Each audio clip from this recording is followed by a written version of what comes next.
Helmet அணியாமல் வாகனம் ஓட்டினால் 1000 ரூபாய் அபராதம் என்றதும், அப்படியே ஹெல்மெட் போட்டு வாகனம் ஓட்டினால் என்ன பரிசா தரப்போறீங்க என்று நையாண்டி பேசியவர்களை பார்த்திருக்கிறோம். ஹெல்மெட் அணிந்து வாகனம் ஓட்டும் வாகன ஓட்டிகளுக்கு உண்மையிலேயே பரிசு வழங்கி உற்சாகமூட்டி வருகிறார் பட்டுக்கோட்டை காவல்துறை ஆய்வாளர் அன்பழகன். பட்டுக்கோட்டை பேருந்து நிலைய சாலையில் தினமும் மாலை வேளையில் வாகன சோதனையில் ஈடுபட்டு வரும் காவல்துறை ஆய்வாளர் அன்பழகன் தலைமையிலான காவல்துறையினர் ஹெல்மெட் அணிந்து செல்லும் வாகன ஓட்டிகளை மறித்து அவர்களை மற்ற வாகன ஓட்டிகளுக்கு முன் உதாரணமாக இருப்பதாக பாராட்டி திருக்குறள் புத்தகம் ஒன்றை பரிசாக வழங்குகிறார்.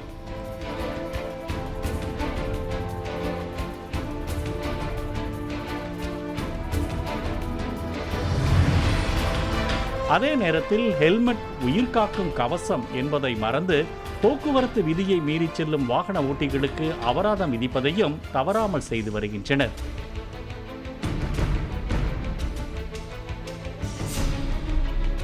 கடந்த ஒரு வாரத்தில் மட்டும் பட்டுக்கோட்டையில் 100க்கும் மேற்பட்ட வாகன ஓட்டிகள் புதிய ஹெல்மெட் அணிந்து காவல்துறை ஆய்வாளர் அன்பழகனிடம் இருந்து திருக்குறள் புத்தகங்களை பரிசாக பெற்றுச் சென்றுள்ளனர்.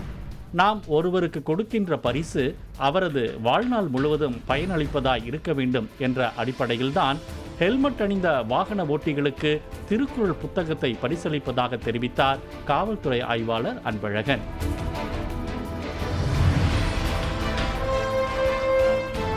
இருசக்கர வாகன ஓட்டிகள் போலீசாரின் வாகன சோதனையை கெடுபிடியாக கருதாமல் தலைக்கவசம், விபத்தின் போது தங்களின் தலையை காக்கும் உயிர் கவசம் என்று உணர்ந்தாவது ஹெல்மெட் அணிய வேண்டும் என்பதே காவல்துறையினரின் வேண்டுகோளாக உள்ளது. பாலிமர் செய்திகளுக்காக பட்டுக்கோட்டை செய்தியாளர் ராஜா மற்றும் வேல்ராஜ்.